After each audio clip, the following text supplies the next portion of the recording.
Olá, seja bem-vindo ao canal da Provanção. É muito bom ter você aqui.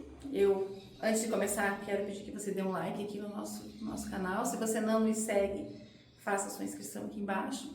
E esse canal, ele tem o objetivo de trazer informações relacionadas ao mercado de saúde suplementar e essa playlist especificamente sobre auditoria de enfermagem. Então, nós semanalmente estamos trazendo informações novas para você e com dicas práticas, né, para facilitar o seu dia a dia de trabalho. Hoje eu vou falar um pouquinho sobre equipamentos em UTI.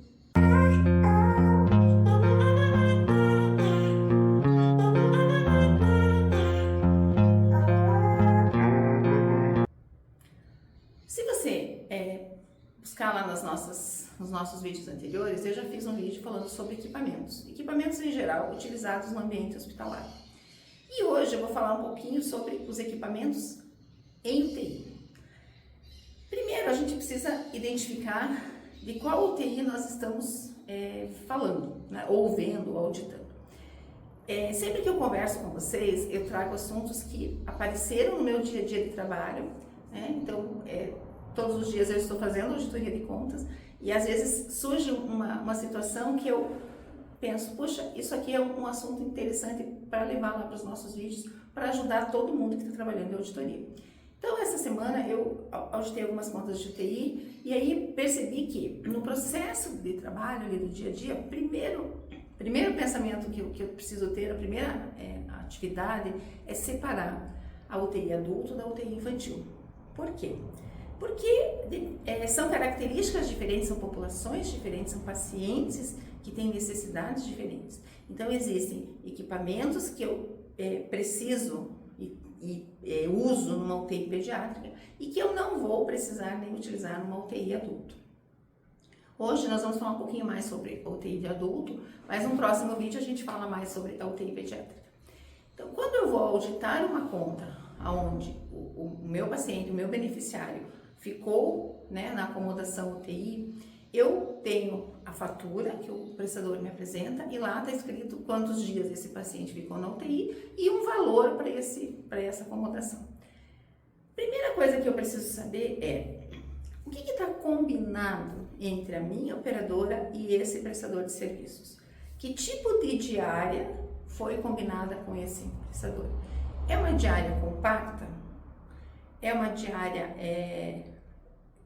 isolada? A diária separada dos equipamentos? É uma diária global? Que tipo de diária está previsto nesse contrato? Então, agora eu já falei, pretendia deixar vocês um pouquinho mais confusos, mas aonde eu vou encontrar essa informação? No contrato. Eu preciso ter um contrato assinado entre a operadora e o prestador de serviços para saber qual foi o tipo de diária acordada entre as partes. A partir do momento que eu identifiquei qual é a diária que foi acordada, já direciona o meu pensamento. Se eu tenho uma diária compacta, significa o quê? Significa que o prestador de serviços poderá cobrar na fatura hospitalar os equipamentos utilizados por esse paciente durante a permanência na UTI. E quais são esses equipamentos? Disponível na UTI para utilização pelo paciente, nós temos o monitor multiparâmetros, nós temos o oxímetro, esses dois são de uso contínuo e, como se diria, obrigatório. Quer dizer, se um paciente não está precisando ser nem monitorizado e nem ter a sua oximetria medida ou verificada continuamente, há de se pensar se ele realmente precisa estar em UTI. Então, esses dois equipamentos, eles são de uso obrigatório na UTI. Temos ainda bomba de infusão, né, o uso da bomba de infusão e o respirador. Esses 4 equipamentos, eles são encontrados em toda e qualquer UTI. Por quê? Porque é o mínimo necessário um paciente em UTI utilizar. Quando você pega a fatura, se é uma diária compacta, o prestador poderá também cobrar pela utilização desses equipamentos. O paciente precisou, além do monitor e do oxímetro, fazer uso de bomba de infusão, teve durante o seu internamento prescrito algum medicamento que necessita infusão em bomba, então ele pode cobrar a bomba de infusão. O paciente precisou de respirador, fez uso do respirador, então o prestador também poderá cobrar em fatura pelo uso do equipamento respirador. Parênteses aqui, além do equipamento respirador, eu também posso, o prestador também irá, né, faturar os gases que fazem esse equipamento funcionar. Tá? Então, além do respirador, nós teremos um consumo de gases associado a esse equipamento. Mas, vamos voltar aos equipamentos. O paciente em UTI vai ter um monitor multiparâmetros, o oxímetro, o respirador e a bomba de infusão, no mínimo, utilizado. Ah, mas eu olhei o contrato aqui e diz que a diária é global. O que quer dizer uma diária global?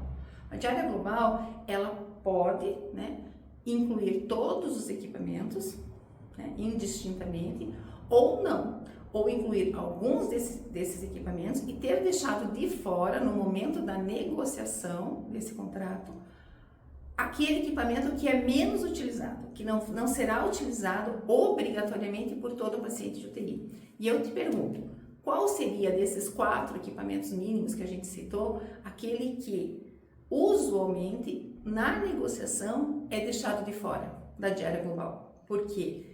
Não faz sentido eu incrementar essa diária global com um equipamento que não é utilizado pela maioria dos pacientes que estão em UTI.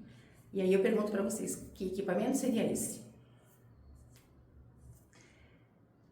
Pense um pouquinho na tua realidade de trabalho, nos pacientes que você acompanha, que você vê, nas contas que você audita.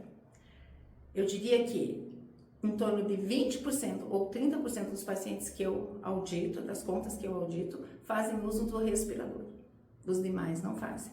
Então, não faz sentido, no momento da negociação dessa diária global, eu incluir no valor o equipamento respirador.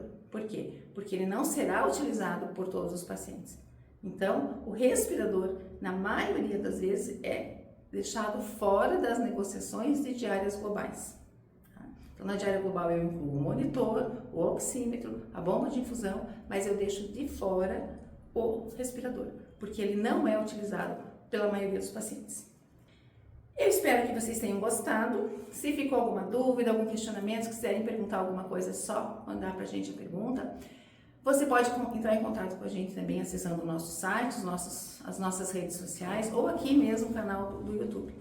E eu vejo você no próximo vídeo da nossa playlist de auditoria. Até lá!